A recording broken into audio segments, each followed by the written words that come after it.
ఇప్పుడే జీ5 app download చేయండి. చూడండి మీ ఫేవరెట్ టీవీ షోస్ ఎప్పుడైనా ఎక్కడైనా. నిహారిక వాళ్ళు ఏ తప్పు చేయలేదు కాబట్టి పడటం లేదు.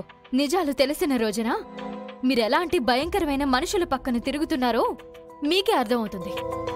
నిహారిక వాళ్ల గురించి ఎందుకులే కాని ముందు నీ విషయం చెప్పు. రుద్రాణి పెట్టిన కండిషన్ గురించి నువ్వేం నిర్ణయం తీసుకున్నావు? ఈ ఇంటికొచ్చి ఎన్నో త్యాగాలు చేశావు కదా, అలాంటిది అత్తయ్య గారి ప్రాణాలు కాపాడడం కోసం శ్రీకర్ని వదులుకోలేవా? అవని మాట తప్పే రకం కాదు. ఇచ్చిన మాట కోసం ఎంత దూరమైనా వెళ్తుంది, ఎంత త్యాగమైనా చేస్తుంది. నువ్వు గనక శ్రీకర్ని త్యాగం చేస్తే చరిత్రలోని త్యాగం సువర్ణాక్షరాలతో లిఖించబడుతుంది. అవునవని, భర్తని మరో ఆడదానికి త్యాగం చేయటం లాంటి సంఘటనలు రేర్గా జరుగుతుంటాయి. నువ్వు గనక చేసావంటే చరిత్రలోనే కాదు, మా ఘట్టమనేని వంశంలో కూడా ఓ గొప్ప స్థానంలో కీర్తించబడతావు.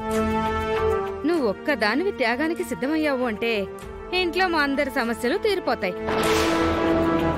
వెళ్ళవని ఆ సిరిపురం వెళ్ళి శ్రీకర్ని వదులుకుంటాను, అలేకేతో పెళ్లి జరిపిస్తాను, అమ్మవారిని ఇచ్చేయండి అని చెప్పి తీసుకొనిరా. నా స్థానంలో మీ ఆడవాళ్ళుండుంటే ఇలాంటి సలహాలే ఇచ్చుండేవారా? మా ఆడవాళ్ళు ఎందుకుంటారు? నీలా విగ్రహం దొంగలించుండే వాళ్ళు కాదు కదా. అయినా శ్రీకర్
నా అత్తయ్య మీద ప్రేముందా?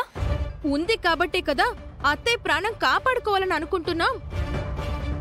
మీరు ఈ మాటలన్నీ అత్తయ్య మీద ప్రేమతో మాట్లాడడం లేదు, నా మీద ఉన్న పగతో మాట్లాడుతున్నారు.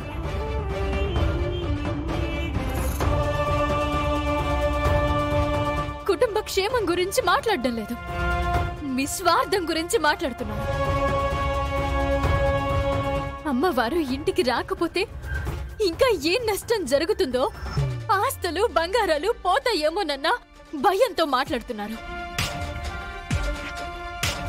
నేనేం చేయాలో మీరు సలహాలు ఇవ్వాల్సిన అవసరం లేదు.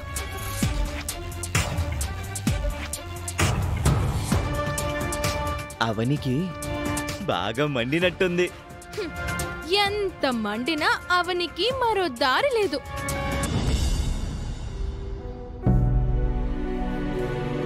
అందరూ నీ చుట్టూ చేరి గద్దల్లా రాబందుల్లా పొడుచుకు తింటున్నారు. నా కుటుంబ సభ్యులందరూ నీ దగ్గరకొచ్చి ఏం మాట్లాడుతున్నారో విన్నాను. అందరూ నీ వల్ల ఎంతో కొంత లాభం పొందిన వాళ్లే. ఒక్కరంటే ఒక్కరికి కూడా నీ మీద కొంచెం కూడా జాలి దయ ఏమీ లేవు. ఆ నిహారిక నాయకత్వంలో దాని వెనక గొర్రెల్లా నడుస్తున్నారు.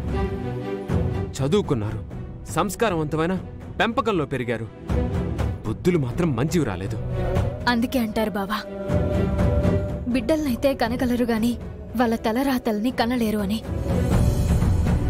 తాను చెడ్డ కోతి వనమెల్లా చెరిచింది అన్నట్లు నిహారిక మన వాళ్ళందరినీ తన గుప్పెట్లో బంధించుకుని తన పంతం నెగ్గించుకుంటుంది.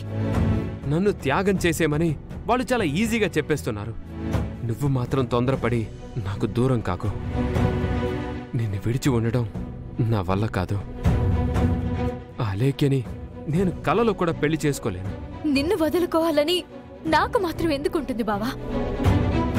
చివరి నిమిషంలో అయినా ఏదో ఒక అద్భుతం జరుగుతుందనే నమ్మకం నాకుంది. కాకపోతే ప్రస్తుత పరిస్థితులు అలలు మీద పడినట్టు పడుతుంటే కాస్త భయంగా ఉంది. అవని, అయినా నాకు విషయం అర్థం కాక అడుగుతున్నాను. రుద్రాన్ని పెట్టిన కండిషన్కి మనమెందుకు భయపడాలి? విగ్రహం తన దగ్గరుందని మనకి తెలిసింది కాబట్టి పోలీస్ కంప్లైంట్ ఇచ్చి పోలీసులతో వెళ్ళి మన విగ్రహం మనం తెచ్చుకుందాం. మన వెనక మన కుటుంబం వస్తుంది, పోలీసులు వస్తారు, మన ఊరు వాళ్ళు వస్తారు. మన వెనక పెద్ద సైన్యమే ఉంది. రుద్రానికి మనం భయపడాల్సిన అవసరమే లేదు. రుద్రాణి లాంటి డిక్టేటర్లు జనం చేతిలోనే అంతమైపోయి కాలగర్భంలో కలిసిపోయారు. మనం అలాంటి యాక్షన్ని తీసుకోవడం బెటర్. ఆ విగ్రహం మనది కాదు అని తను చెప్పలేదు. ఎందుకంటే మనదే అని చెప్పడానికి కావాల్సిన ఆధారాలున్నాయి. వేల మంది సాక్షులున్నారు. పల్లెటూరులో మనం జరుపుకున్న ప్రతి పండగ కూడా మనకు సాక్ష్యం అవుతుంది.